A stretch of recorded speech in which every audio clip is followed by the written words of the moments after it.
vitamin D, supplemental D, is not your friend. And so hopefully that's concise enough for Mark. But the most important thing for Mark to understand is that the uptake mechanism in our intestine for A and D is binary. And what does excessive intake of D do? It blocks retinol uptake, and then you can't make the copper pumps work.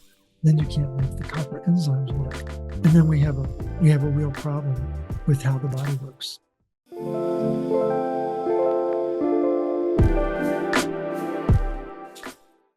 This podcast is called Reconditioned because this is the place where you'll learn how to truly recondition your entire life.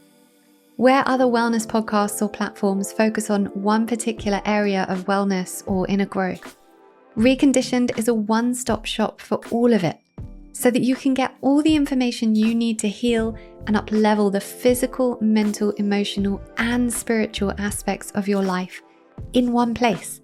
Because that's what I needed when I was healing from the arthritis I had from the age of 2 that left me disabled by 18.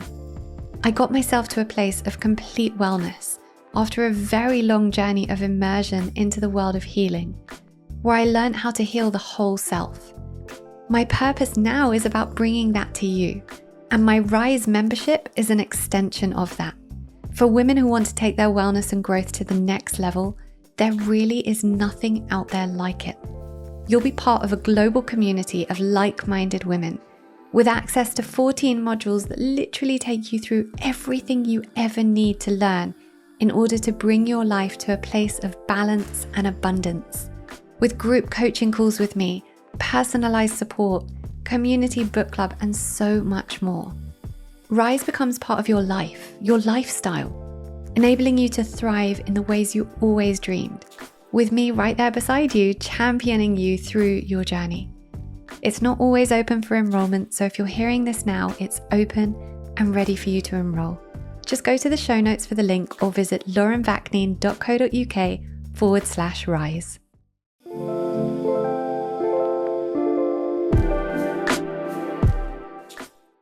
Hello everyone, welcome back to Reconditioned. I'm so happy you're here with us, and I'm so excited about this episode I just recorded with Morley Robbins.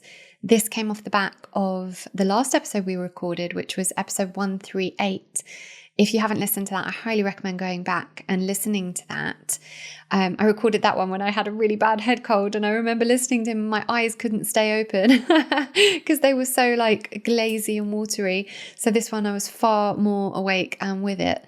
Honestly, I learned so much from this episode. I've been on his root cause protocol. I've been learning about his root cause protocol for years, and this episode taught me so much. So this was actually, people listened to the last episode and sent in their questions they had off the back of that. And this episode was just Morley answering all those questions. But I've learned so much from this. We covered everything from ADHD and how that can be completely turned around with the right mineral balance and how to do that. Iron, when you go to the doctor and they tell you they've got anemia, that you've got anemia, why that is usually nonsense and how to counter that. Pretty much the fact that any illness is an imbalance in minerals. We even traced back the arthritis that I was diagnosed in just before I was 2, and he spoke about how that would have been affected by a mineral imbalance. We also spoke about my son, and for those of you who have followed this podcast for a while, you'll know that Braxton has this sensory aversion to food, and we've had real issues since he was a baby. And Morley spoke about how his protocols could be the thing that helps us with this. So Morley and I are going to work together on Braxton's eating and his mineral balance, and we're going to report back. And listen, this might take 6 months to a year, but this is so exciting because I feel like I've got a way forward with this now. So for anyone else who has issues with their children eating, getting the right balance of minerals and nutrients into them. And with Braxton, it's a sensory thing, you know, so it's not even, you know, as far as we know, an allergy thing or anything else. So this is really exciting for me. So yeah, we covered so much. If you are suffering with your health in any way, whether that be your thyroid, low immunity, autoimmune conditions, absolutely anything, you know, ADHD, neurological challenges, listen to this episode, it is going to help you, and go and do the root cause protocol. I'm going to link everything you need in the show notes. So you can go on Facebook and find the Magnesium Advocacy Group, which is all about the root cause protocol and has all the information on there, including the stops and starts we talk about. There's a graphic that says the things you stop and the things you start on the root cause protocol. And basically the whole protocol. And then I'll link in Morley's website for additional resources and information. So this truly was an exceptionally eye-opening episode. If you are into health and holistic healing, holistic living, and improving your health and that of your family in any way, this episode will benefit you so much. So I'm super excited to play it for you. I'm so excited for you to listen to it. As usual, please send in your comments, your thoughts on it. Connect with me over on Instagram at Lauren Vakneen. Send me an email, whatever, however you want to get in touch. And if you like the episode, feel free to rate and review the podcast. That always helps. And I am grateful that you're here. So without further ado, here is the episode that is a Q&A with Morley Robbins.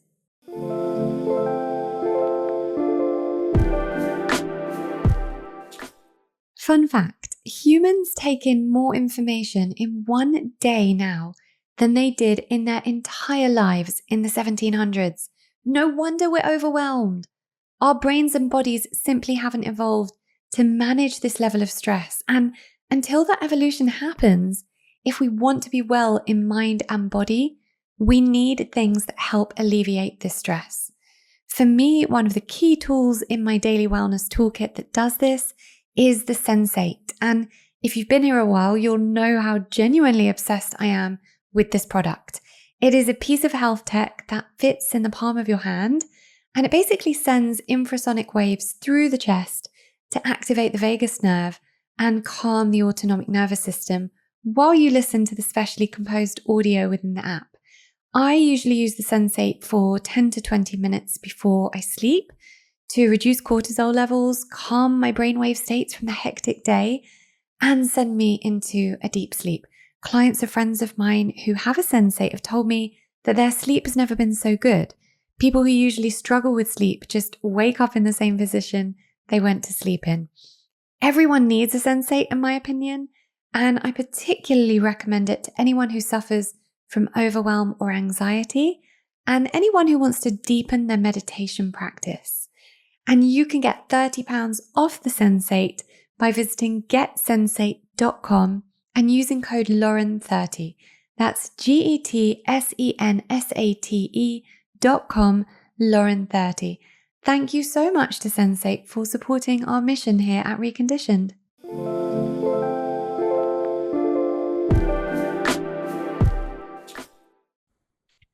Okay, welcome back, everyone. We are here with Morley Robbins once again. How privileged we are. Welcome, Morley.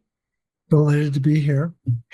Delighted to have you back. I mean, what a great thing. Like, we put that episode out and there were so many people were so interested. You know what I love about that? It shows how committed people are to their health and their holistic healing. And absolutely. This is, I regard copper as the greatest overlooked biohack on the planet. Yeah. So people don't know about it. And then when they begin to get a little taste of it, they're like, wow, I want to learn more.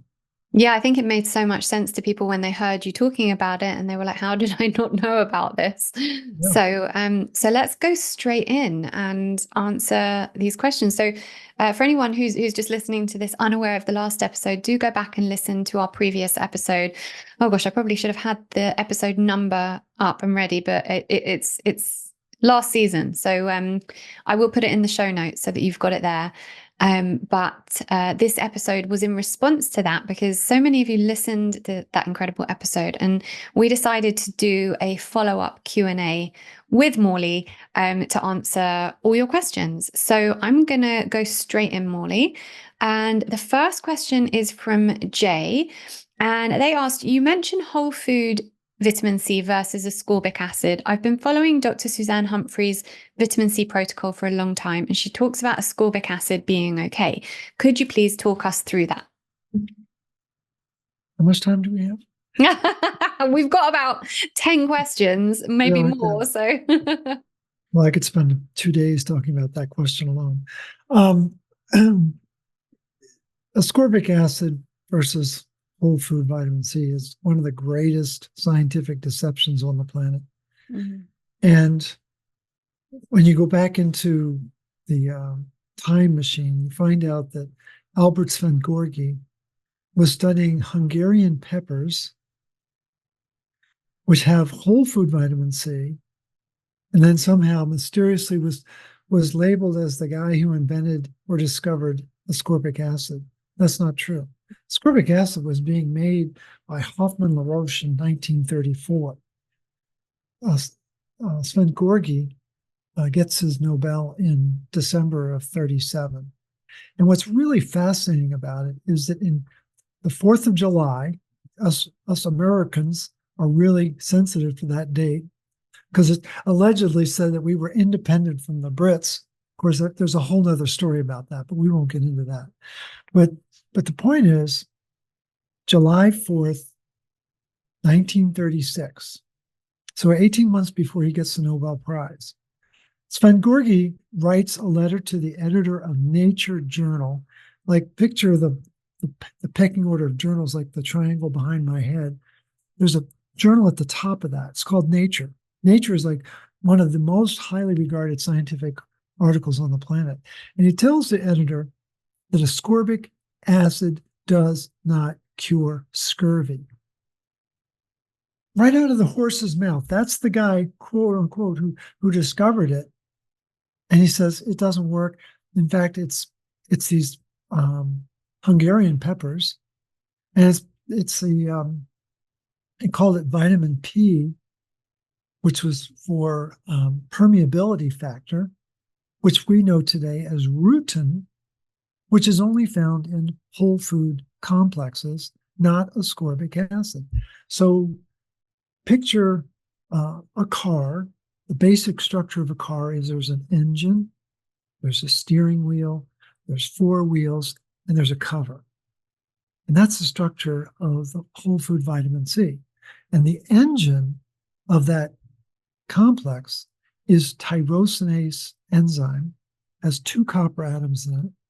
Very important enzyme on planet Earth that has been pushed aside. And what's the cover of the complex? It's called ascorbic acid. It has no functionality. And in 1948, when Holmberg and Laurel, 2 Swedish physiologists who unveiled the copper protein ceruloplasmin to the world, in the very first page of the article, they talk about the properties of ascorbic acid blow up ceruloplasmin, so it changes its structure, and the coppers leak out of ceruloplasmin. Well, when we're riding in a car on the highway, let's pretend we're on A1 in England. Do we want to be inside the car or outside the car when the car is going 60 miles an hour? We want to be inside the car because we have more control over it. What does ascorbic acid do? It throws the passengers out of the car. And we're supposed to believe that it's a good guy. Well, then we find out that it accelerates the absorption of iron. And people don't understand iron on this planet. The meme that runs medicine is you're anemic, Yeah. and you're copper toxic. And we're supposed to believe that we need more iron, and I've got to stop taking copper. And the problem is most people on the planet, especially the people listening to this discussion, are copper deserts, and they have too much iron stuck in their tissue that does not show up on a blood test. Because the recycling program that allows iron to get out of the tissue back into the blood requires copper. So here's the lowdown of ascorbic acid. It blocks copper uptake. It increases the absorption of iron, and it blows up the copper protein ceruloplasmin. So those are 3 very, very toxic effects. And Again, Sven Gorgi said it doesn't cure scurvy. And so it's really tragic. I write about it in my book, Cure Your Fatigue. And there's just this mind-numbing resistance to the truth, that there's more to the story. The part that people say was, oh, but I know they're curing cancer with ascorbic acid, right? We all know that. But let's step back from that. What's the strategy of oncology? Kill the cancer cell. Kill the cell. So cancer is like a juvenile delinquent doing drugs. Basically what it is. It has ravenous behavior, very addictive behavior. Do we shoot teenagers who are drug addicts, or do we try to rehabilitate them? Well, of course we try to rehabilitate them. It's not always successful, but we're not going out and just shooting them. And that's the problem is the mindset of oncology is built around killing the cell. And what does ascorbic acid do? It jacks up the production of hydrogen peroxide, which kills the cancer cell. And we're supposed to take a victory lap when, in fact, what are the second, third, and fourth order effects of altered hydrogen peroxide in the cell? No one's thinking about that. So I just, on many different levels, ascorbic acid, I think it's one of the great chemical poisons on the planet. And people just, they believe what they read. I tend to dig a little deeper to see, is there more to the story? So interestingly, I did the same. I mean, everyone who listens to this podcast knows I'm a detective when it comes to research, and I was following Suzanne Humphreys quite a few years ago, and I would, in my digging, knowing that I have MTHFR and some other gene polymorphisms that affect methylation and absorption, I found that ascorbic acid would have detrimental effects if you have MTHFR. So I stopped taking that. But I do like her work in other stuff. So as a very well-respected, well-researched doctor, it's so interesting that she's come to this on ascorbic acid. I mean, maybe you guys should speak. Well, no, there are some very talented physicians and research scientists out there who have tremendous insight about various things. But when it comes to the whole food vitamin C, they get mesmerized by the narrative, and they go, oh, it's got to be ascorbic acid, and they're not questioning the copper side of the house. So if you have MTHFR, do you know what the real problem is with MTHFR? It has nothing to do with gene defects. It has everything to do with lack of bioavailable copper. The very head of the pathway is methionine. Well, methionine is a copper-dependent mechanism. That's you know? copper dependent? I did not know that. No, methionine is copper-dependent. Wow. When homocysteine is building in the cell, especially in the blood, when it gets above 8, at least in U.S. units, I'm not sure what it would be in UK, but when it gets above 8, it's a clinical sign of copper deficiency. Wow. What's one of the critical factors? Two critical B vitamins in the methylation pathway, B9 and B12. Well, B9, folate, it's copper dependent. The symptoms of B12 deficiency and the symptoms of copper deficiency are a perfect overlay for each other. But we're taught to be fearful of the B12 deficiency, but to be spooked by copper. And so there's just layers and layers and layers of innuendo and deception and misinformation and disinformation. It's just like, I understand why people would be exhausted. You and I apparently have staying power to hang with it, but I'd love to have a chat with Suzanne Humphreys. I'm not sure what her background is, but I would bet she doesn't know copper as thoroughly as she needs to. Clearly not. I mean, she was a nephrologist who went into the study of vaccines and wrote a book called Dissolving Illusions, which is a brilliant book. And I have a lot of respect for her. So yeah, maybe we can hook that up. I have two questions. Guess what nephrons really need? The kidney cells, nephrons, can't live without. Copper. That's right. They can't live without copper. How did I know? No, but I had a meeting last April with Rick Johnson at the University of Colorado in Denver, very world-renowned expert, not just in nephrology, but in uric acid. And I said, did you know that there's 14 places where copper prevents the buildup of uric acid? He was stunned. Again, classical nephrology doesn't hold copper in very high regard. So I'm going to get to other people's questions. Sure. Off the back of that, let's try and I've got two very quick questions, and let's hope that Sure. we can. I don't want to take up everyone else's time. So the first one is, what about liposomal vitamin C? It's ascorbic acid on steroids. Really? Yeah. It's still ascorbic acid. So how do you get enough vitamin C in when you're sick to not? Because I knew that liposomal vitamin C could affect ceruloplasmin, so not to take too much and just to take it kind of when you're sick. When you're sick and you're trying to get better, like I've got a few things, in my arsenal of tools at home. And one of those things is liposomal vitamin C, which I don't take the rest of the time. But if I'm sick or one of my kids is sick, we kind of up that to try and help it along. Well, the immune system is struggling when you get sick, right? Mm-hmm. So what's the last place that people would look?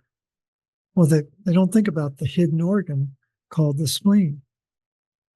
Spleen is an amazingly important organ that has three very critical functions that no one really takes full account of. It's required for digestion, for iron recycling, and for the immune system. Both the innate and acquired immune system flow out of the spleen. Guess what the spleen loves? Copper and retinol. And so, do you get symptomatic relief with liposomal ascorbic acid? Yes. Is it solving the problem? No. And that's the part that people don't. We've been conditioned and trained like circus bears to believe that the goal is to lower the symptoms, but not understand the real physiology behind why the symptoms exist. So I don't regard it as, it's not a solution. It's a stopgap measure that there's always a price to pay for using it. Okay, that's so interesting. So maybe we'll come back to immune system at the end if it hasn't been answered in the other questions, which I'm guessing it will. And then the other one was about B12. I know people who go and get B12 shots because they get to the end of their month or their 2 months or however long it is that they have in between. And then they're like, yeah, I'm feeling it. I'm feeling like I need my B12 shot now. Would you say that copper really is their answer? Because I would never recommend anyone have those B12 shots. But for people who, then there might be people listening to this who do go and get B12 shots because they feel like they're low in energy and they've got all these symptoms and their doctor told them that's what they need. What is the remedy to that? Would it be copper? So Sven Gorky gets his Nobel in 1937. 3 years earlier, 1934, 3 physicians from the U.S.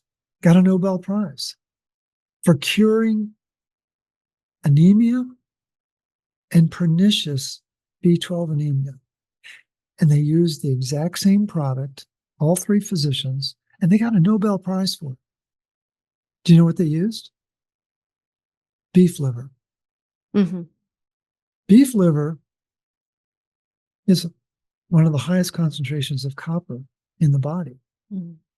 The B vitamins hang out in the liver.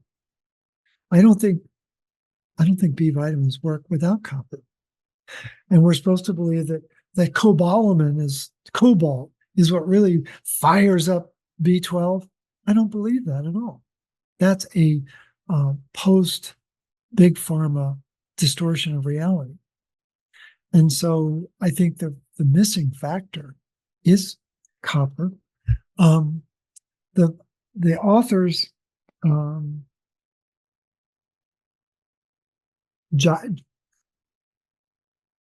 hold on. Let me get you the exact citation. It's Geiser and Wilson. Because you with MTHFR would find this absolutely fascinating.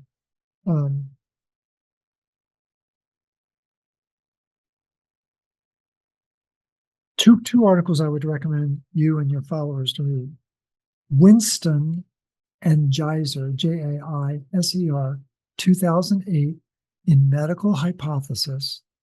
And the graphics in that article are mind-numbing, just absolutely so important to understand, especially the methylation pathways and how copper dependent they are. And then they did a follow-up article, Geiser, Jaiser, in Winston 2010. And they pulled the curtain back on, is it really a B12 issue or is it a copper issue? I think you'd find both articles very interesting to read. Okay, I'll make sure to link them in the show notes. Thank you. Yeah. Okay, so let's move forward with our next question. Yeah. What's the best way to get vitamin A, as we've all been told not to take it, especially in pregnancy, but generally? Should I supplement or just through food? If I can't get hold of your copper supplement in the UK, what should I be looking for in a supplement? Are there different types of copper? And that's from Abby. That's such a good question. Yeah, that's a loaded question.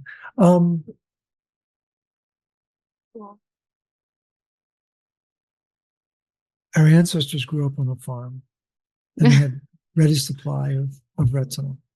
Mm-hmm. Milk, butter, eggs, cheese.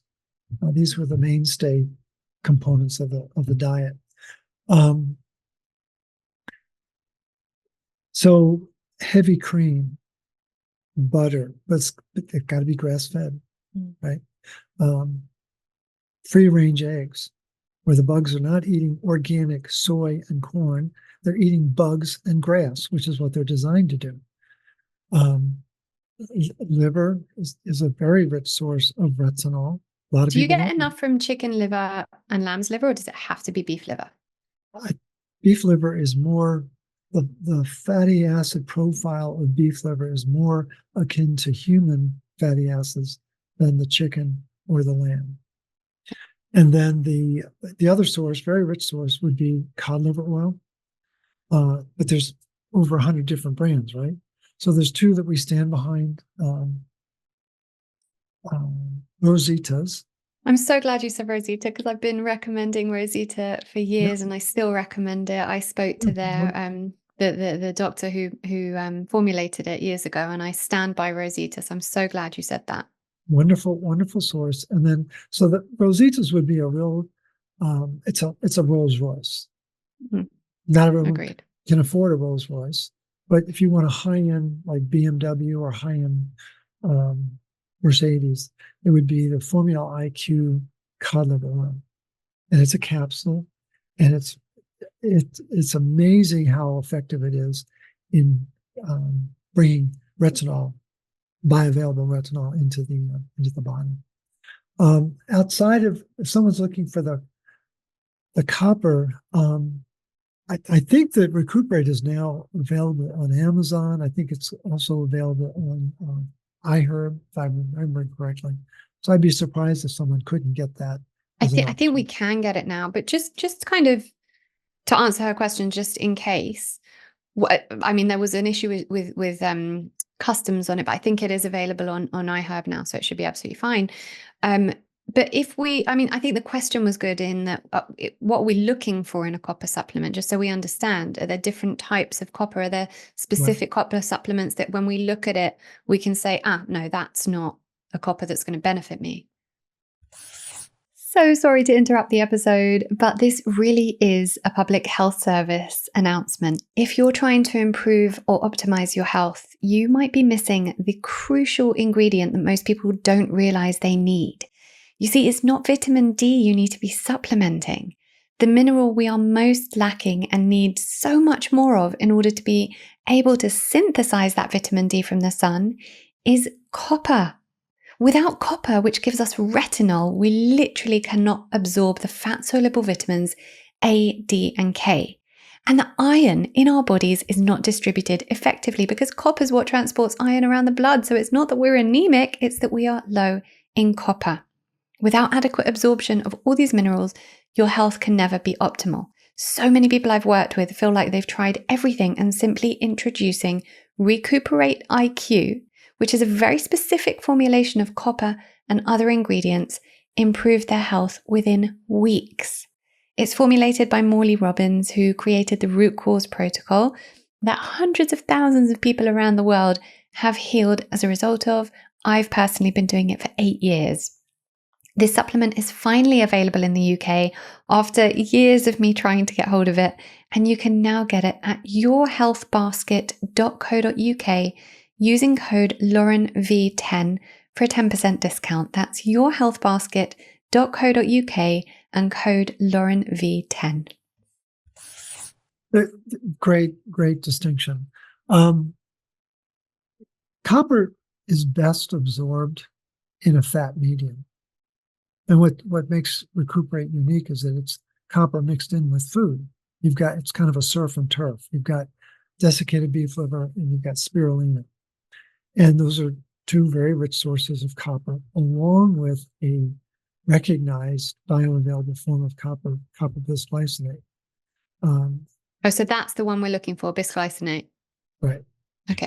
But if you're not able to find Recuperate, make sure that if you find a source of that you take it with food, and ideally with fatty food. So that's the key. I'm taking so many notes right now. This is amazing. Yeah. Awesome. Okay, great answer. Let's get to the next question. I heard you talk about balancing minerals for ADHD on the last episode, but you didn't go into it for too long. Can you give a more detailed answer on how to balance minerals for kids with ADHD? And does it make a big impact, would you say? That's from Meetel. The biggest issue there is oxidative stress. Again, so what does that really mean? It means that oxygen, we live in an environment where there's 21% oxygen in the air. And our body is designed to turn that oxygen into water inside our mitochondria. And so that's really, really important. And if we can't do that efficiently and effectively, then it becomes what's called oxidative stress. The oxygen becomes reactive, and that creates stress inside the cell, inside the tissue. Children with ADHD have a disproportionate amount of oxidative stress.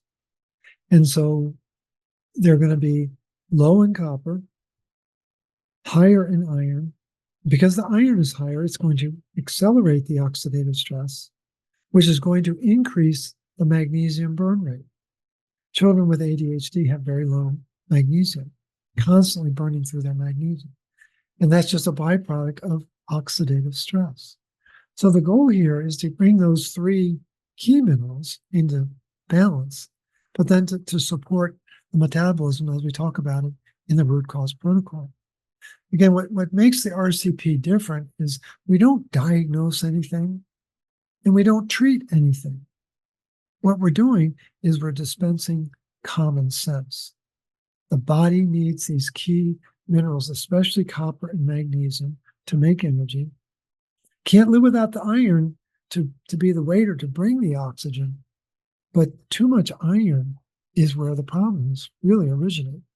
So that's what we're trying to do is lower the iron footprint and increase the availability of copper and magnesium to bring the metabolic process back into balance. I think that's such a great, concise answer. I think that's information about ADHD that people just don't have. So that's brilliant.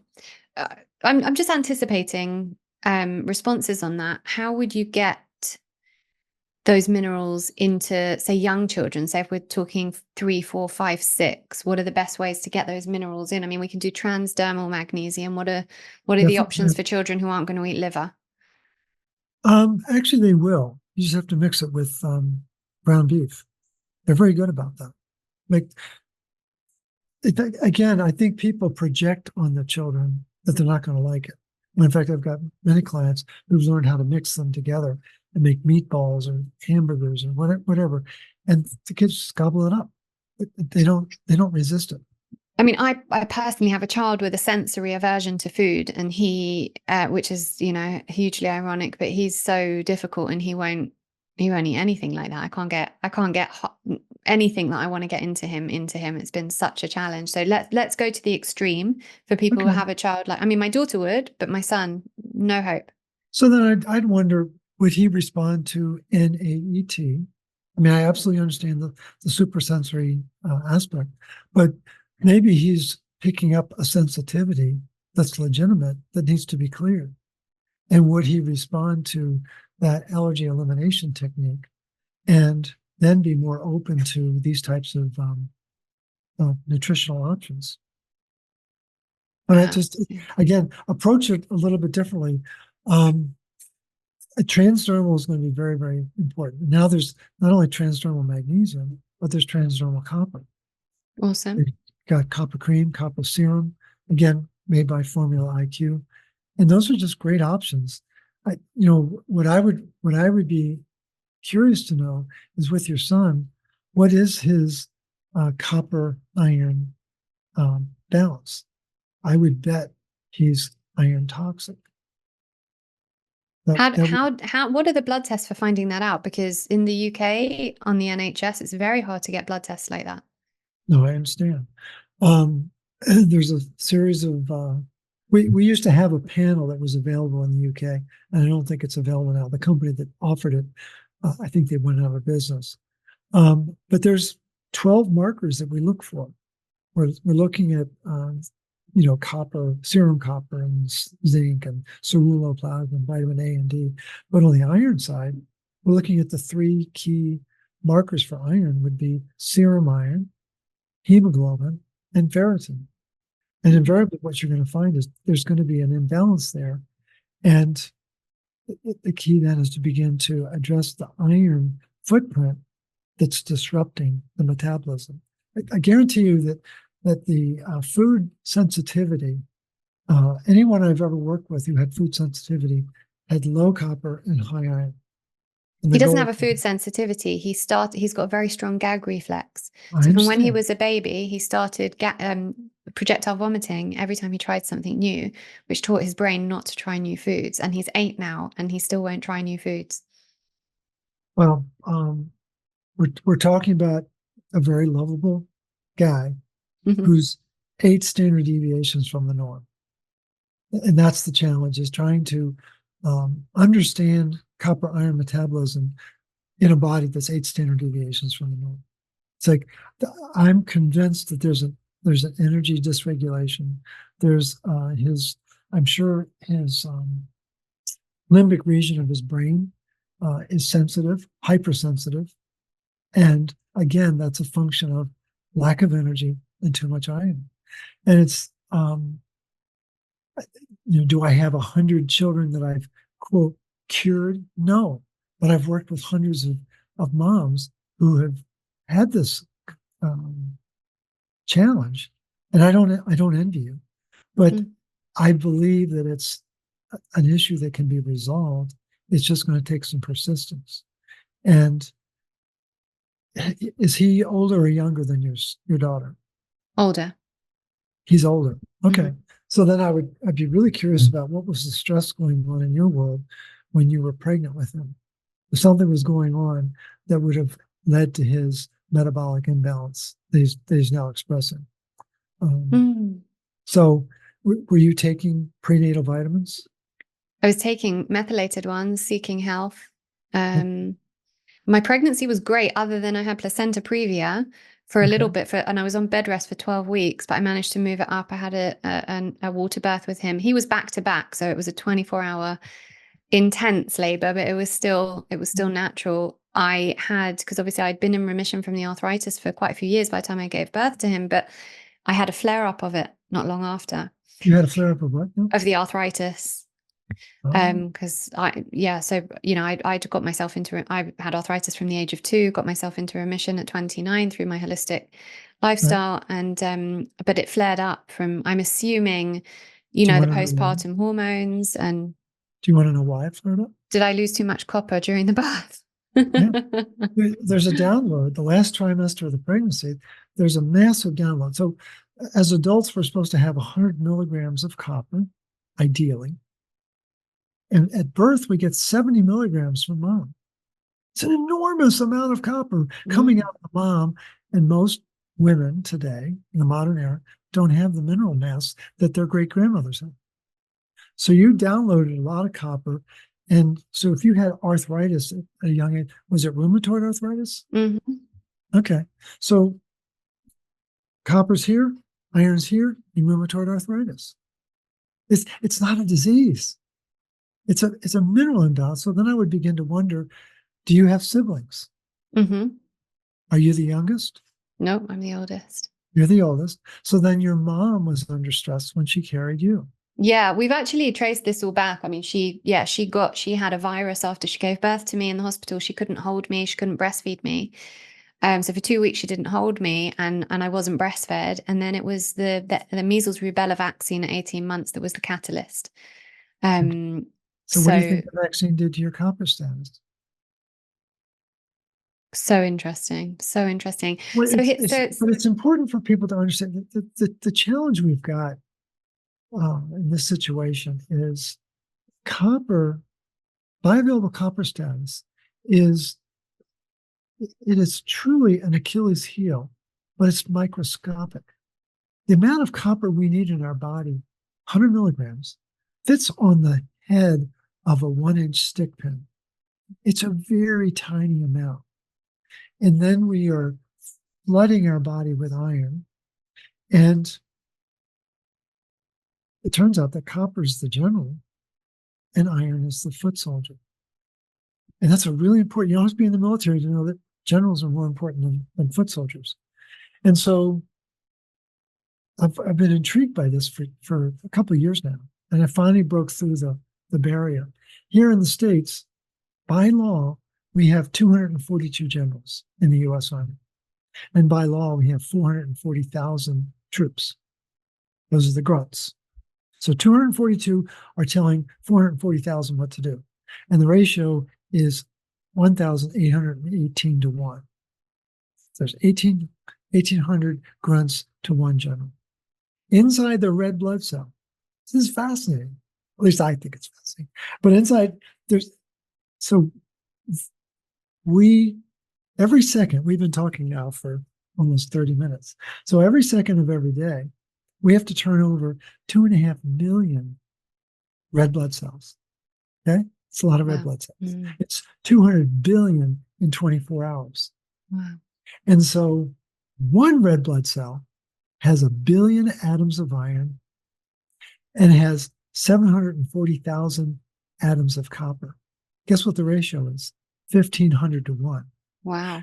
And so copper is regulating those 1,500 grunts. It's amazing. That's where the battleground is in our body, is inside the red blood cells. And why are they so important? Because red blood cells represent 84% of human tissue. Think about that. We're mostly red blood cells. And nobody knows about the copper versus the iron. And those red blood cells are supposed to live 120 days.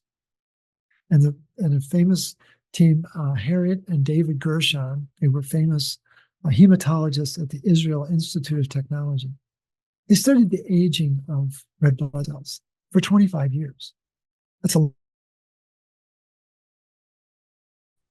there are 5 enzymes that begin to weaken over the course of 120 days.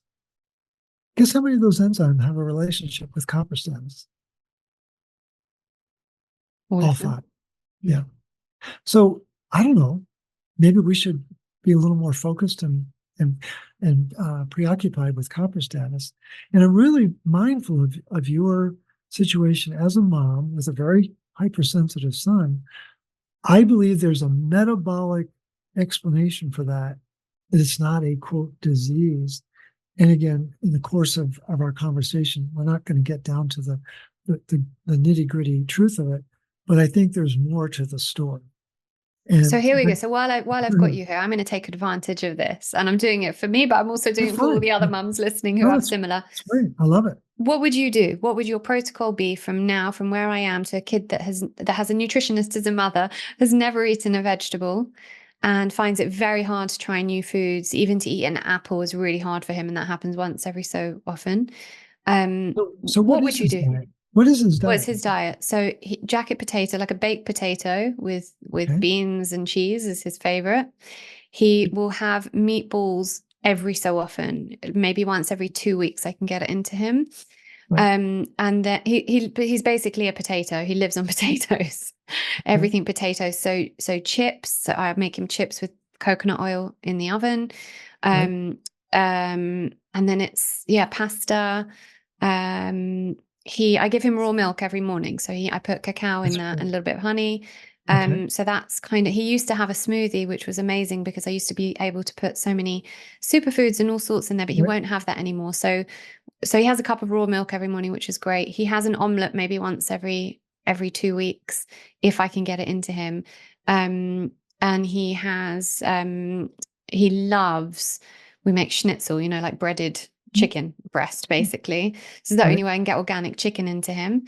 And that's pretty much his diet. He will have strawberries, which has been really hard because he loves strawberries, but I don't want to give him non-organic strawberries flown in from Peru in February in England, but he loves them, and he likes bananas, and that's his diet. It's actually far more diverse than I would have thought. So that's very impressive that you've been able to balance it out like that. Again, I recognize that he doesn't have quote food allergies, but he's averse to a more varied diet. Again, I would encourage you to at least try NAET as a mechanism to see if there's an energetic dynamic that can be cleared that would make him more open to varied foods. That would be the first thing I do. Sorry, to try what? It's called NAET. N is I think Napropod. She was a doctor who developed an allergy elimination technique. NAET.com. There are practitioners all over the world. I'm sure there's many in the UK. Okay. So that's where I would start. I would be curious to know, we got to spell it right, CU-RIOUS. I'd love to know what his mineral profile is, both hair and blood. And if you're game, we can do that. I'm happy to volunteer my time to help you understand what's going on with your son. That would be an honor to do that.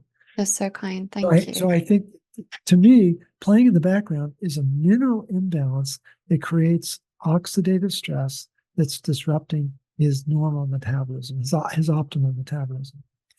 I absolutely understand the learned behavior. Certain foods, certain textures are very disruptive. Again, the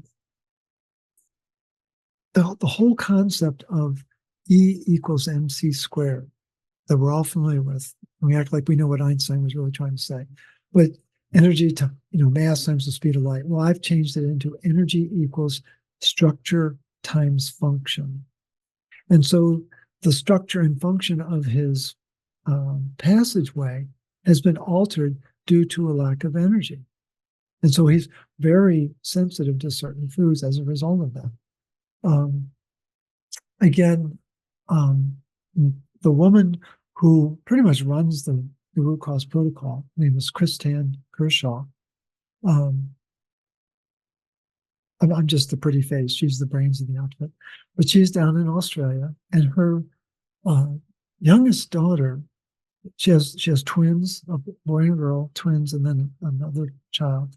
When she was born, she was reactive to everything. I mean, and projectile vomiting, the whole thing. And she's now 11 years old, and she eats pretty much everything. But it was a meticulous process for Kristan to begin to change the mineral profile and begin to restore the balance.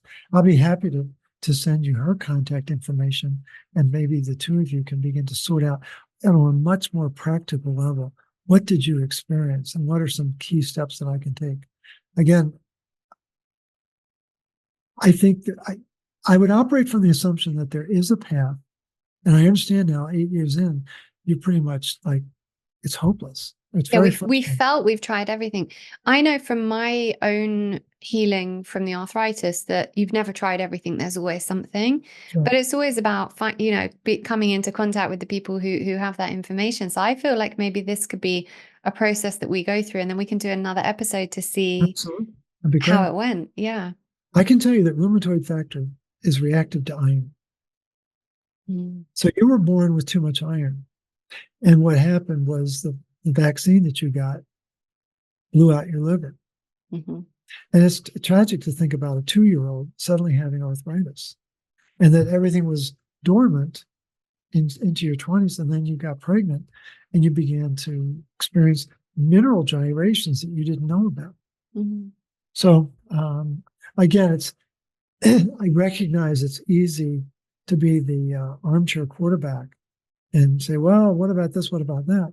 But I've seen it be a factor in too many situations. Mm. And I'm game. I would love to work with you to see what's your son's name? Braxton. Braxton? Mm-hmm. That's a great name. I'd love to see what I can do to help you. And we'll get Christine's involvement as well. Let's see if there isn't a way that we can begin to broaden his diet, but also make him less reactive to his environment. Because Amazing. Sounds great. that's really what he's doing. He's reacting. He's on sympathetic overdrive. Yeah, very much, very much. And we do so much to try and keep him stress-free and not stress-free, but to manage his emotions. And every child that I've known who is super sensitive is hot-wired with their mom, and they can read your emotional state totally. like that. He can smell your stress when you're in the driveway. Yeah, and I'm thinking of Kim, my OBM, who runs everything for us here, and it's the same with her son and he's ADHD, and yeah, so this is a great episode for so many.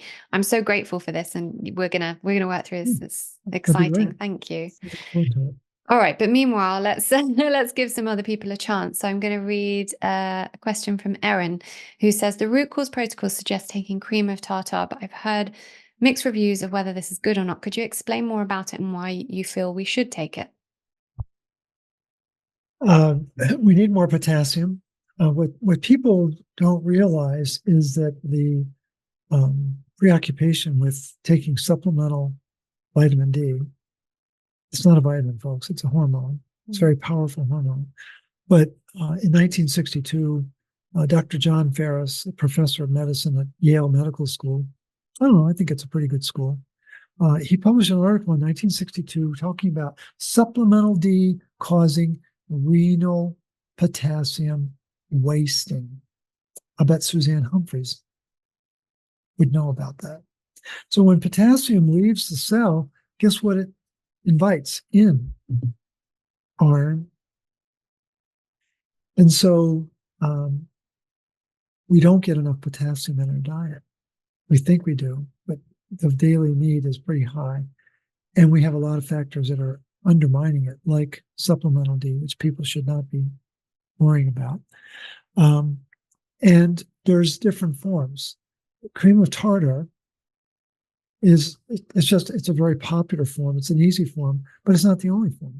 There's potassium chloride, there's potassium bicarbonate, and not everyone responds to those three the same way.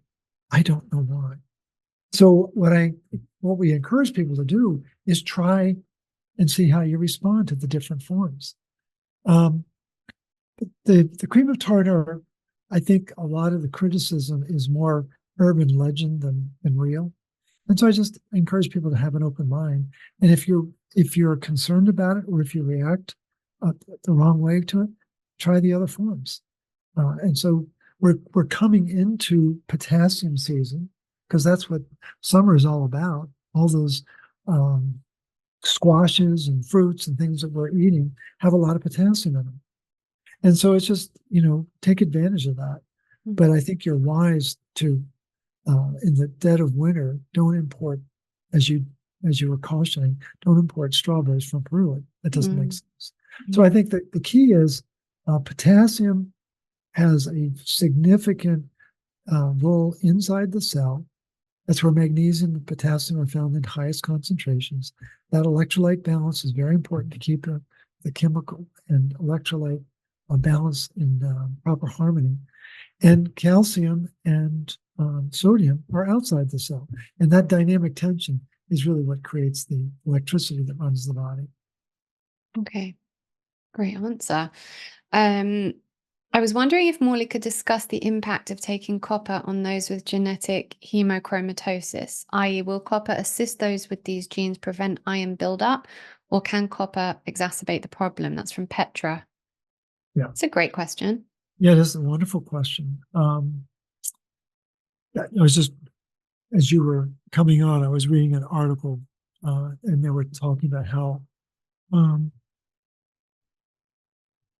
copper deficiency has not been reported in hemochromatosis.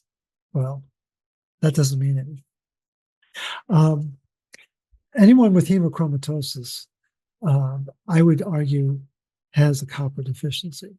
And I get that it's genetic, but I'm also of a mindset that the gene defects are more signs of mineral deficiencies than broken down genes. And that even with MTHFR. And there's reasons for that, but I don't know that we have the time to go into it. But the important thing to think about is that one of the most important things to do with hemochromatosis is regular phlebotomies. And so that what hemochromatosis is really doing, and maybe you know this, but just to reinforce it for your listeners, hemochromatosis is downregulating the production of hepcidin. And that's called the iron hormone. Well, hepcidin is a negative regulator, and ceruloplasmin is a positive regulator. An analogy that I would use is the mom in a family is a positive regulator. Make sure that people are on time, get dressed, get to school, get fed, whatever. That takes a lot of energy and a lot of positive regulation. What's a negative regulator? A SWAT team. And so I think society is much better off having more moms than more SWAT teams. And so what's happening with hemochromatosis, it's downregulating the SWAT teams. And you'd say, well, that's got to be good. No, because there isn't enough bioavailable copper in people's body to make enough moms to regulate the iron recycling program. And that's where the problem arises. And so iron starts to build up in the tissue in significant amounts. And so I would argue that the HFE gene has been altered because of a multi-generational lack of copper. The body is very efficient.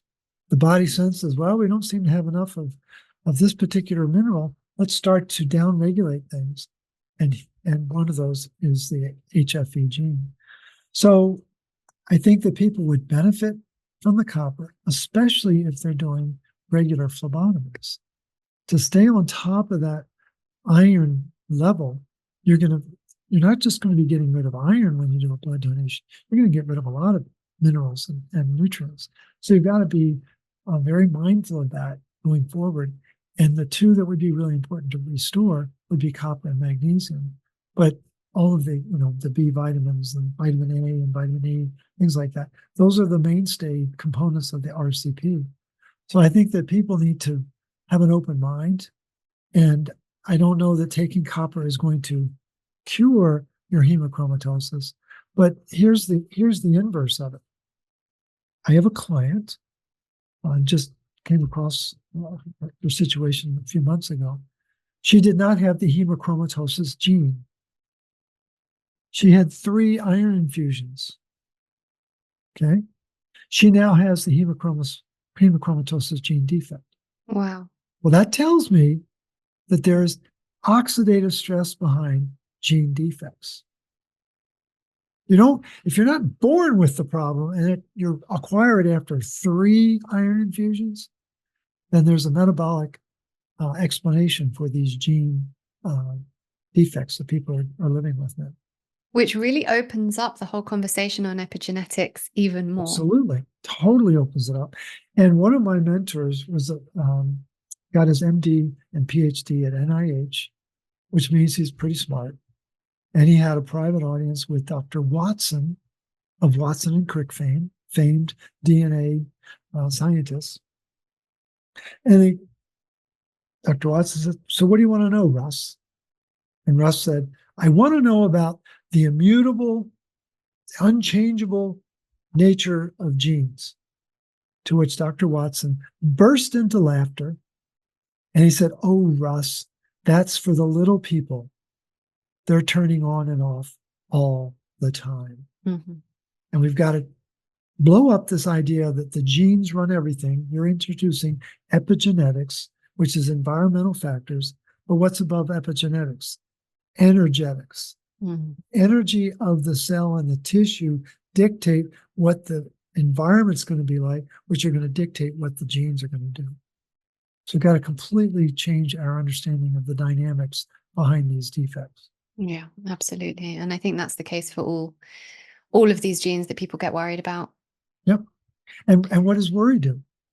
It affects our spleen. Mm-hmm. People don't realize how we're flooded with information. And then we've got more things to worry about, right? Yeah. Let go and just know that the body has a blueprint.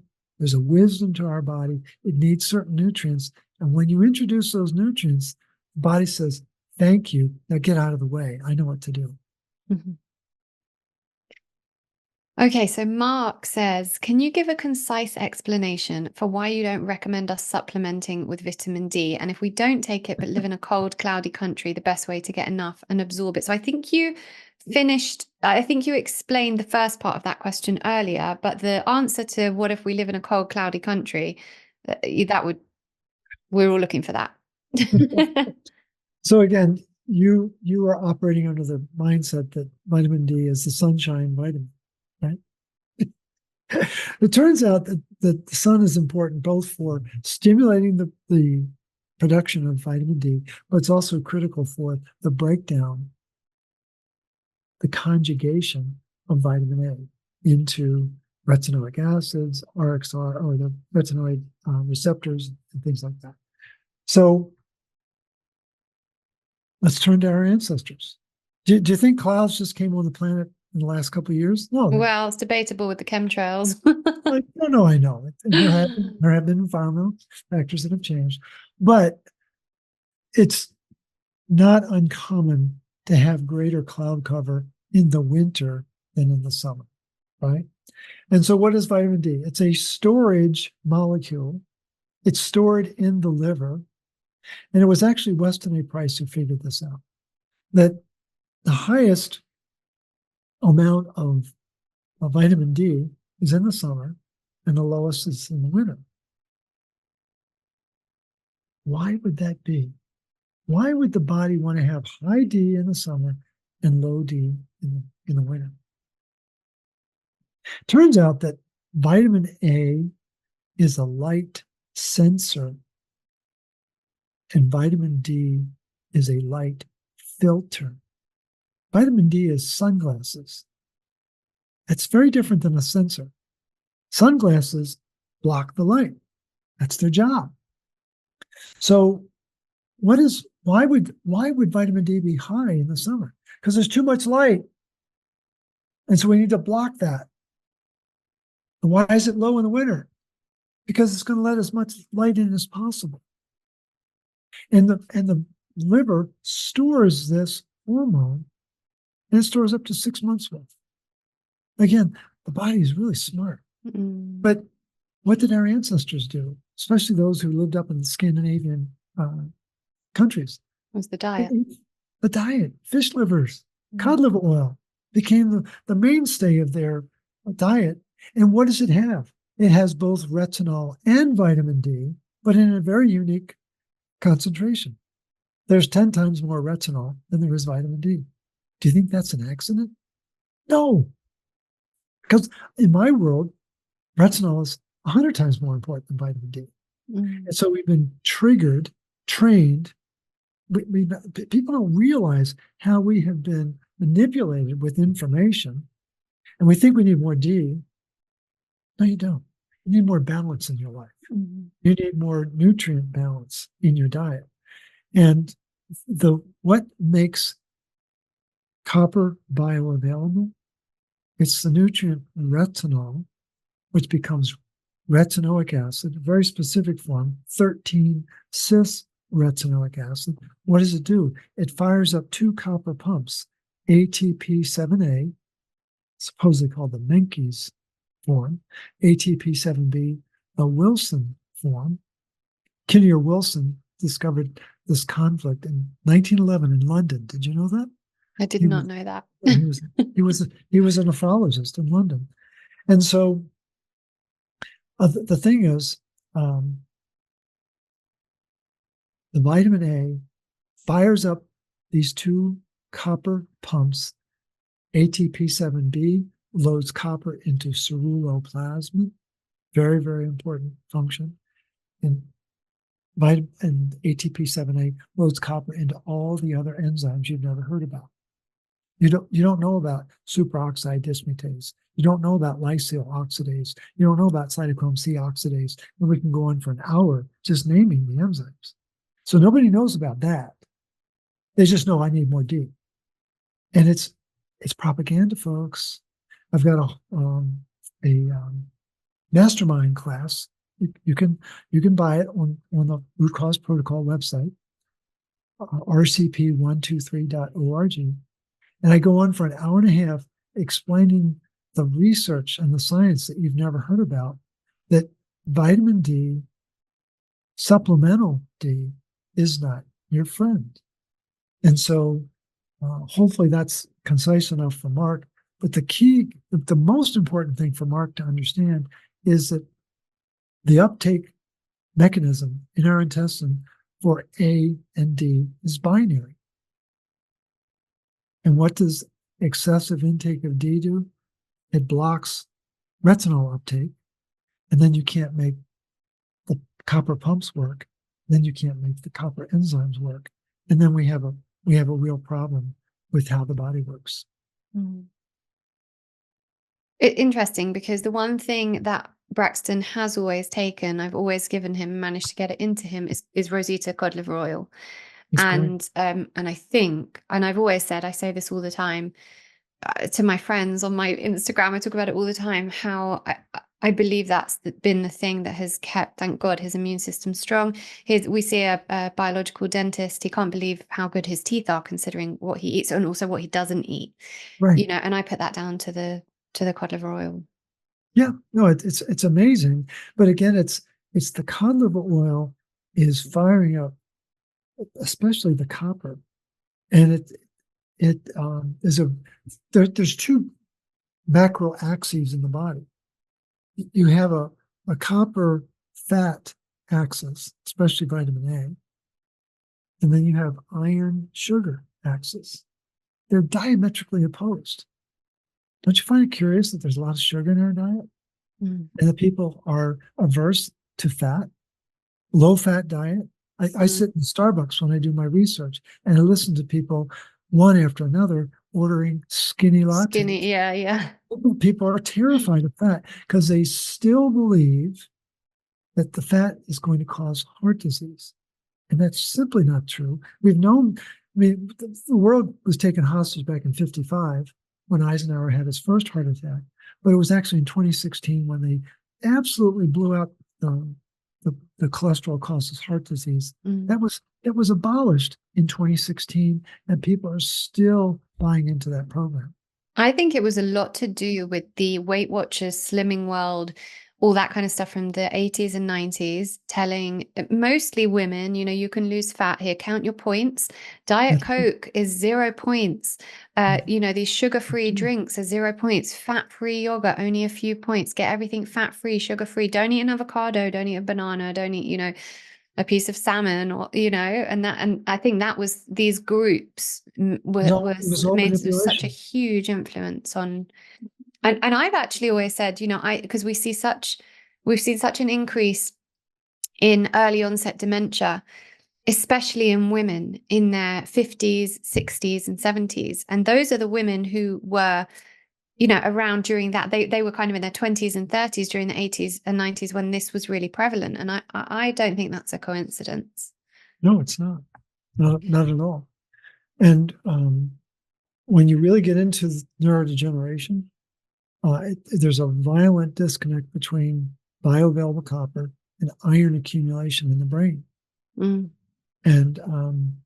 probably one of the world's authorities on that whole dynamic is a scientist named Garth Cooper. He's double PhD over at University of Manchester, and very, very talented guy. And there was an article from 2016. XU is the lead author. Cooper is the last author, and it's explaining how copper deficiency at the neuron prevents glucose from getting into the brain to provide energy. And it's a fascinating article that has turned a lot of heads around the world, because he got down to a very granular level to understand the copper iron dynamic. Fascinating. So much research on it. Okay, this one's from Marika. I hope I've pronounced that right. I'm on the magnesium advocacy group. Love it, but find it very overwhelming. Ended up giving up on starting RCP. Is there any way you could take us through a summarized step-by-step guide of what's involved? I love that. I quite like that. No, I'm interested in this. No, I get it. So the basis of the RCP is stops and starts. That's the core of it.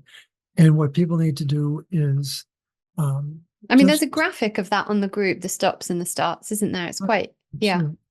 And so we've just redone the handbook, and it's now like 80 pages, but it's really refined and simplified. Again, still building around the stops and the starts.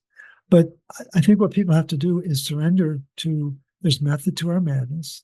There's a reason why we tell people to stop taking zinc, iron, calcium, ascorbic acid, vitamin D, things like that. And if you can accept that, I've had many people feel better just by doing the stops. That's a great place to begin the process. Is just make sure you're not doing any of the stops, and then begin to, and the starts are now phased in, phase 1, 2, and 3. And just begin to work your way down the list. The goal is not to overwhelm. I understand that it can be overwhelming, and that's why we created the phases, so that you're easing your body into a new way of bringing nutrient density, not just in your food, but into your body. And it's not a horse race. I think where people get overwhelmed is they try to do too much too fast. They try to get well yesterday, and the body doesn't work that well in response to that. So I think the easiest thing to do is complete the stops, and then just focus on phase 1 of the starts. That's really that's where I start my clients, is get them to do that. And then as they feel comfortable, begin to introduce the other nutrients in phases 2 and 3. And again, think of the dozen or so components of the starts as like toys in a sandbox. You can't always play with all 12 toys, right? So play with just a few of them and see how you feel, and then begin to introduce others. And do you need to do all 12 in order to get better? No, but you need to do a majority of them. And the more you do of those 12, the better you're going to feel. But again, this is a process that might take months to incorporate. And I think people feel like they've got to go from one state to another overnight, and the body just doesn't respond well to that kind of shift in focus. So I would just encourage people maybe that needs to be more clear on the group, actually, and then people will be less overwhelmed. It's interesting because the next question actually says, and it's from Renata, can you do parts of the RCP and not all of it? Which are the most important parts? Well, again, people ask that all the time. What's the critical factor? I mean, if someone put a gun to my head and said, if you can only take one supplement, what would it be? I'd say it's recuperate. That's how important it is, because it's got retinol, it's got the B vitamins, it's got SOD from the spirulina. I mean, it's just an incredible powerhouse. But again, if you go to Formula IQ, they have a starter pack, and it's 5 different nutrients or 5 different products. That's a great place to start. And is that going to cover the waterfront? Of course it doesn't. What people are missing is, what was the origin of the root cause protocol? It was actually an article by Ray Peat on iron overload. And towards the end of the article, he was talking about ceruloplasmin and how important it was. And he said, to my knowledge, no one has ever developed a recipe to increase the production of ceruloplasmin. Well, I thought, that's what I'm going to do. And I can remember, it was a light bulb moment. That's what I'm going to do. And so the RCP began with 2 stops and 2 starts. And now it's grown into 12 stops and 12 starts. We could easily have 75 starts, and then that would be overwhelming. The goal is to honor those stops. You can't imagine how disruptive those nutrients are in a supplemental form. They really are. And it's in the literature. It's not us making it up. But then to ease into the starts. And again, to me, the critical few are, you've got to get the copper. You've got to get the B vitamins. You've got to get the retinol. You've got to get the whole food vitamin C. And I'd say the minerals in general, and vitamin E. If you're really going to get it down to a handful, that's the handful. And then you can begin to work with other components of the starts. But just focusing on the stops and a handful of starts is a real significant shift in the energy production and the functionality of the body. So for anyone who's listening who isn't sure what this means about the stops and the starts, on the Magnesium Advocacy Group, which is an amazing group that is based on Morley's work on Facebook, it's a huge group, and the root cause protocol is discussed there. And so on there, I mean, it's not just on there, obviously it's through Morley's website, and I'm going to link everything in here so you've got access to the links to all of that, so you can find the graphics of the stops and starts and everything, and through Morley's website. Here's the challenge we've got. I find that if I have 5 minutes, I can explain the rationale and the process of the RCP to the public. It takes me 5 months if I'm talking to a practitioner. Because there's a lot of knowledge that they have. They don't know that it's based on a lie. And what's the lie? The lie is you're anemic and you're copper toxic. All forms of healing are based on that lie. People don't believe it when I say it. But when you really get into the literature, it's front and center. And so the challenge is that a lot of people know a lot because they've gone on different Google searches, they've talked to different practitioners, they've talked to different friends, neighbors, what have you. And what they try to do is stuff the wisdom and logic of the RCP on top of everything else that they know. And what I encourage people to do is let go of what you know and start over. Because we're basing the whole basis of this process of the root cause protocol is to restore sanity and mineral balance in the body, bring in the nutrients that are known to run the blueprint of the body, and get out of the way. Again, you and I are engaged in a very switched on conscious conversation. And we're exchanging information at about 2,000 bits per second, which is pretty fast. The hypothalamus that you referred to with Braxton, the hypothalamus thinks 2 million times faster than you and I can talk. And what happens is knowledgeable people try to outthink the hypothalamus. Mm-hmm. Doesn't work. The hypothalamus is very mineral dependent, very energy dependent, and very reactive to too much iron and not enough copper. And the enzymes that it's responsible for, the regulatory hormones that it's really running, they're all activated by one enzyme called the PAM enzyme, which stands for phosphatidylglycine alpha amidating monooxygenase. Get $1 every time I say it. But that PAM enzyme is what fires up all of the signaling peptides in our body. And guess what? Your practitioner does not know. They were never been trained in the PAM enzyme. Mm-hmm. They don't know that that one enzyme is the light switch to turn on our physiology. All of the signaling peptides, all of the signaling in the body is dependent on one enzyme. And it's disruptive to steroid hormones, digestive hormones, insulin, cholecystokinin, oxytocin for anyone who's pregnant, worrying about the birth. Oxytocin, it's 9 amino acids long, but it doesn't work until it's turned on. And so the form that they use in the birthing suites, it's synthetic. Yeah. It's not the real deal. Guess what? One of the most important jobs of oxytocin is inside the woman's body, to clamp down the ruptured blood vessels that invariably happen when you give birth. It is the love hormone. We know that. It's the lactation hormone. But one of its most important functions is to make sure that there isn't excess of blood loss. I think Mother Nature is a genius.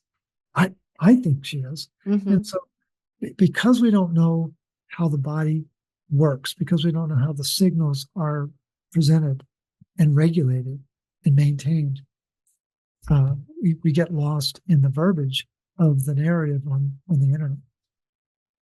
Yep.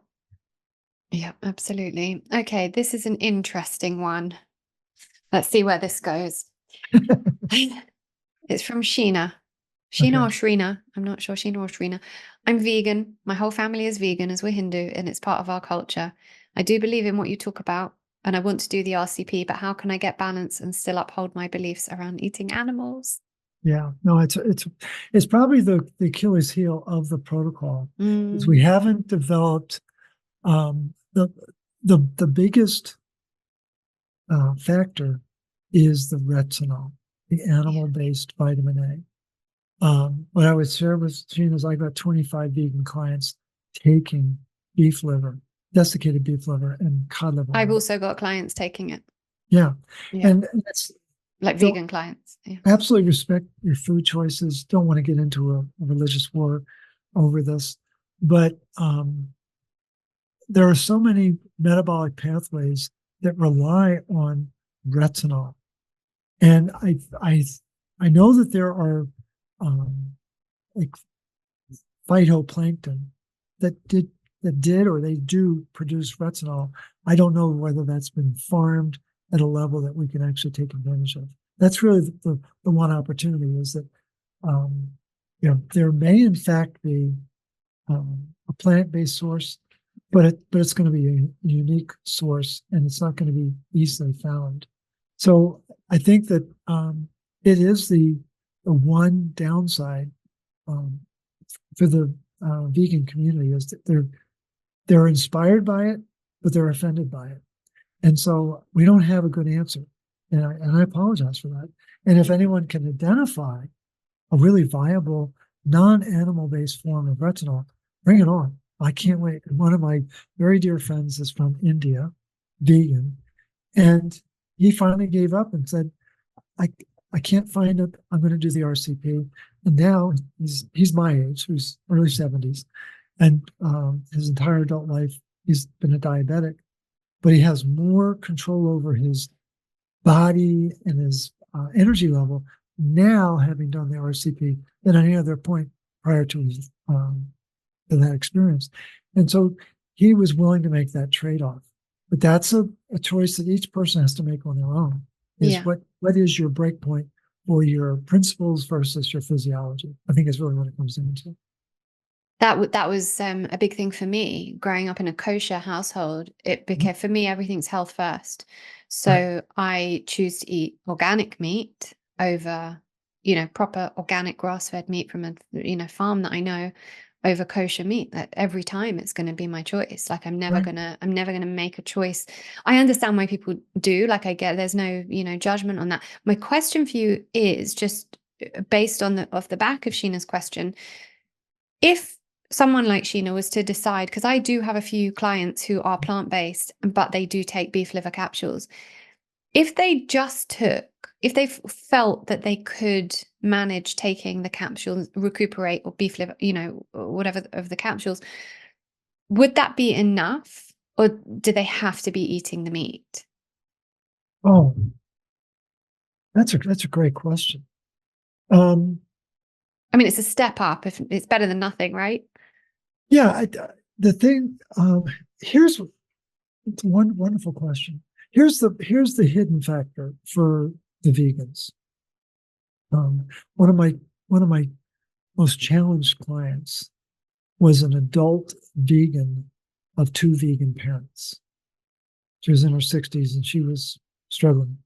The other most challenged client I had was she was Amish. She was the 10th child of the 10th child, and so those are sort of my standout clients.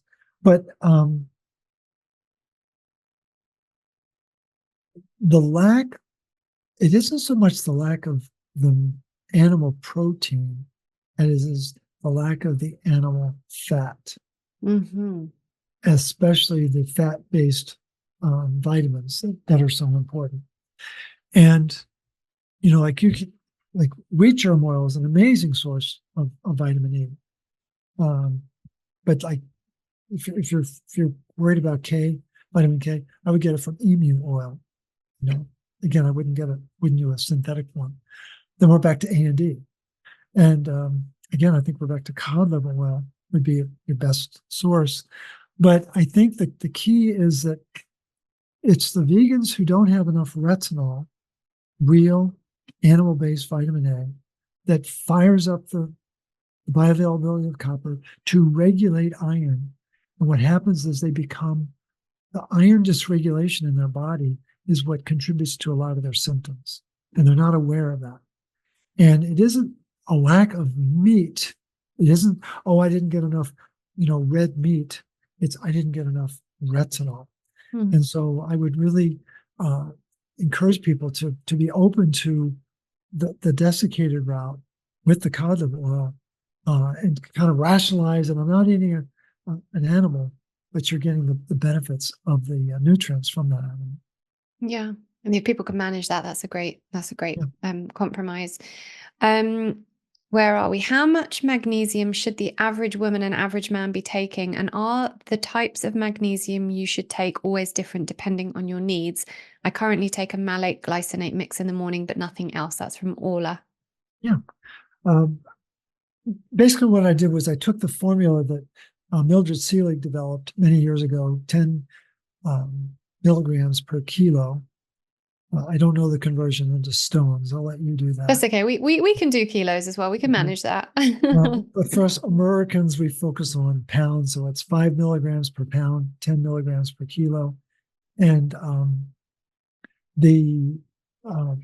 whether you're man or woman, that's just standard stress. If you know you're going into a storm, you might up it to like 6 or 7 milligrams, or even more, like 10 to 13 milligrams per kilo. There's 4 different forms of magnesium. Magnesium in water is very bioavailable. Turns out that the waters in Poland have some of the highest concentrations of magnesium. Go to a Polish market, get some of their water, and incorporate that as part of your diet. Transdermal Epsom salt or magnesium chloride oil. It's not really an oil, it's kind of filmy, but it feels like an oil. Do magnesium baths, foot baths, full baths. Foods, green foods, leafy greens, very good sources of magnesium. And then we get to the chelated forms, and there are about 25 different forms. The two that are the most bioavailable are the two that she's taking, the malate and the glycinate. And the ones that I think people should stay away from are the oxide and the citrate. It's just, they're not as bioavailable. So I think within that, I encourage people to do as many of those as they possibly can. If you're going to do magnesium chloride oil spray, 10 sprays is about 200. It's about 20 milligrams of, 200 milligrams of magnesium. So you can just build that into your daily formula. The way you can tell whether you're getting too much magnesium is that your bowel movements should be formed and soft. And if they get too runny, you've got too much magnesium. So you just ease up. And that's the easiest way to keep track of it.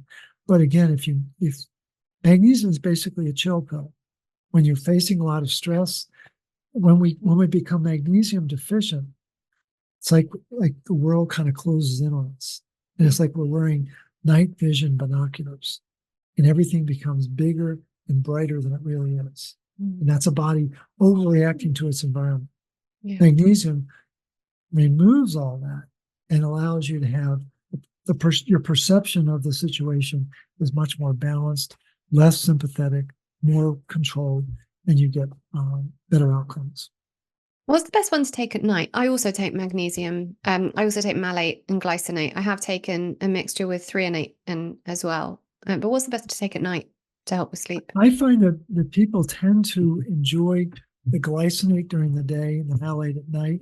But I've got some clients who'll flip it. What people have to do is experiment. They just have to see what they respond. But it seems malate it is more calming, and glycinate has more of a revving effect. So what you have to find out is when you take it at the start of the day, see how you feel. And if you feel revved, then that's okay. Carry through, and then you can do the other one to calm and just see how you respond. Okay. Right, we've got two left. Okay. Gosia or Gosha, I hope I pronounced that right. It says, how do you know if you're getting too much copper?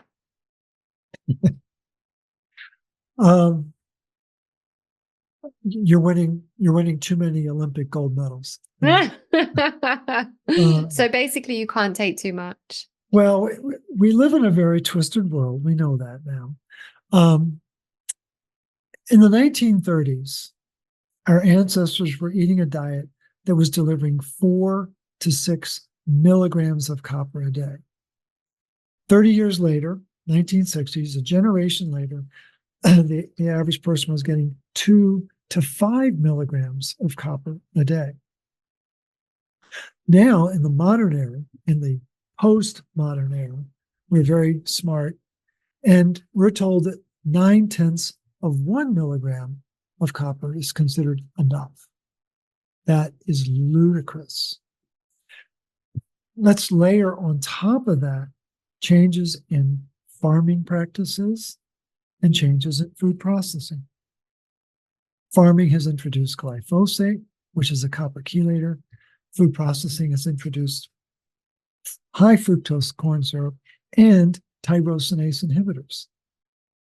And those are terms that people may not be familiar with. Let's just suffice it to say, we are in an environment that is challenging our copper intake on every level constantly. And so the question, how do I know if I get too much, comes out of the thinking of Carl Pfeiffer from the 1960s, and he's the guy that invented the term copper toxicity. Prior to Carl Pfeiffer, all of the great research scientists were focused on copper and iron because they knew how important it was for energy production. And what did Pfeiffer do? He introduced zinc. Oh, we need to worry about the copper-zinc ratio. What people need to know is that Carl Pfeiffer was a principal in the MK Ultra mind program of the CIA. Once I find out a really critical fact like that, it invalidates all of his research. Mm-hmm. And so, again, the meme, you're anemic, you're copper toxic, is a lie. And it's been turned into a belief.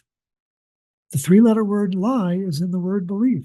And we're taught to believe that we need more iron and less copper. And so the question that you're asking is based on that meme. And I would encourage you to relax about it. I have many clients now who are taking 5 and 6 capsules of Recuperate and feeling better than they have in their adult life because they need more copper in their body. What I encourage people to do is go low and go slow and just monitor how you feel. The two symptoms that are typically assigned to copper toxicity are nausea and racing mind. But that's a misnomer. So iron gets stored where? All over the body, but especially in the stomach and the brain. Guess what copper is really good at? Mobilizing iron. And so when someone's taking copper, mobilizing iron in the stomach, the stomach responds. That's why a lot of women in the first trimester taking prenatals get nauseous because they've got too much iron coming in an already iron toxic body. And then the racing mind is iron is coming out of the stored compartments of the brain. And while that is not, we're not encouraging that, don't mislabel it, don't assign it to copper, when in fact it's the iron that's the bad guy. And all of the neurodegeneration that people are experiencing at younger and younger ages, as you acknowledge, is from iron accumulation. And that's the cold hard reality from a mineral perspective. So this last question, I think you've given the answer to, but I'm going to read the question, because the person has submitted it. So it's Alexia, and she says, I'm always told I'm anemic and low in iron. I used to take the iron tablets they gave me, but don't anymore. What should I do? Recuperate. Copper. Yeah, no, it's really what it comes down to. And I mean, this case study that I was referring to, it was a woman who presented in the hospital with less than 5 milligrams per deciliter of copper, and she was anemic. I mean, her hemoglobin was less than 8, and after a couple weeks of copper supplementation, it perked right up to 13. Now, does that happen every time? No, but again, I think it's a lot safer to focus on bioavailable copper, RCP, the copper, and the retinol. Fire up the iron recycling program where the problem usually exists, as opposed to taking toxic doses of iron. Again, we've been trained that iron is our friend. You can take as much as you want. Look at the side of your cereal box. You've got some cereals with 72 milligrams of iron in a 2-bowl serving. Folks, you don't realize how overexposed we are to iron. And what did McCants and Widdowson discover in the UK? They were brilliant, a physician and nutritionist, or biochemist. Widdowson was a biochemist. Do you know those two? No. McCants? Oh, yeah. McCance and Widdowson, brilliant nutritional researchers before the Second World War and through the war and after the war. But they're the ones who figured out we need 1 milligram of iron a day, not 25. 24 milligrams comes from our recycling program. And who runs the recycling program? Copper. And so it was McCants and Widdowson who figured out that we regulate iron with our mouth, and we get too much of it. And people don't know that. And again, the real tragedy is practitioners don't know that. That's where the breakdown is. So I think if you've been told you're anemic, I would focus on the RCP, and I would keep a very open mind about it isn't the intake of iron, it's the recycling of iron As I mentioned, we have to turn them over 2.5 million times a second. And we can't even relate to those numbers. The numbers are so big. And it's so important to realize the genius of our body to be able to maintain and regulate that process, that it's not taught in doctor school. They're not taught about the recycling program. And its formal name is not taught about nutrition. Yeah, reticuloendothelial. Well, it took me 2 years to figure out that meant recycling. And so it's just what you and I seem to have a penchant for is pulling back the curtain to make sure we really understand what's going on. And I would encourage people to have that open mind and be more curious and less concerned, and allow the body to respond to the nutrients and see what unfolds. So that's the end of the questions, which I thought were all brilliant questions. As I'm sitting here, my eye keeps twitching. And I was trying to ignore it. And then I thought, you know what, ask Morley. It's probably an imbalance in something. Well, there are 3 ways that a magnesium deficiency will express. It'll be a cramp in the hand, cramp in the foot, and a twitch in the eye. Interesting, because I thought I got enough magnesium. You know what my problem is? I am not someone for measuring and doing, numbers and this kilo, this per this amount of kilo. I take 3 capsules of my magnesium glycinate and malate every day. I have Epsom salt baths about 4 times a week. I use magnesium spray. That's what I put on my kids about 4 nights a week. I put it on myself a few nights a week. And I have a really good diet. So I just kind of assume I've got enough magnesium, but it could be that I need more. Do you know what your magnesium level is in your red blood cell? No idea. Okay. Not at the moment anyway, no. I would be willing to bet that a mom with 2 kids who's a very switched on mom and has challenging kids, and you worry about them all the time. You worry about your business. You're in relationship. You live in a very stimulating city, right? I mean, London is not exactly a laid-back, bucolic setting. So you're in a very stressful environment. I would bet that your magnesium burn rate is very high, and you're not aware of it. You will be when you do a magnesium in the red blood cell. And if it's below 5, as I would suspect it is, you need more magnesium, and you need to do emotional release technique to let go of the fear that you're not in control of your situation. Because that's people who are drawn to the RCP have high IQ. But there's 2 genetic defects with high IQ. We're control freaks. We don't know how to let go. And we love complexity. I bet you pride yourself on your prowess to untie metabolic knots, to work through challenging nutritional issues with your clients. And when you're talking to someone who says, you got to chill, you got to let go, you don't know what I'm talking about. Oh, no, I do. I have a very dedicated spiritual practice, and I'm with stress you there. Management. Yeah. But oh, you're right though. I'm a control freak because I've got a lot to manage every day. You do. And you've got to work with a practitioner who will teach you how to let go. A spiritual practice is front and center. It's the centerpiece of our being. But we need to learn how to let go of our fears and our emotional traumas. And we all carry them. We all have them. And it's important to go through a very deliberate, formal process to learn how to let go of those. Yeah, I agree. And prayer, meditation, and yoga will not touch what emotional freedom technique can do. I agree. Okay. Absolutely agree. Yeah. This has been amazing. I can't wait to get this episode out. Thank you so much.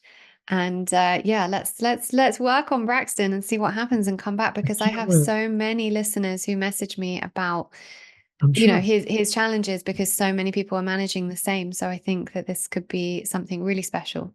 Yeah. Well, when I was born in 1952, the autism rate, which would be the most extreme form, was 1 in 10,000. Now today, I think it's like 1 in 35. Yeah, it's much more prevalent. It's a big social factor that we need to get on top of. So I'd be happy to assist you in any way to bring a little bit more peace and homeostasis into your home environment. Honestly, if I could sort him out, that would bring a lot more peace and homeostasis into my environment. So let's do it. Absolutely. Thank you so much. All right. You have a wonderful day. You too.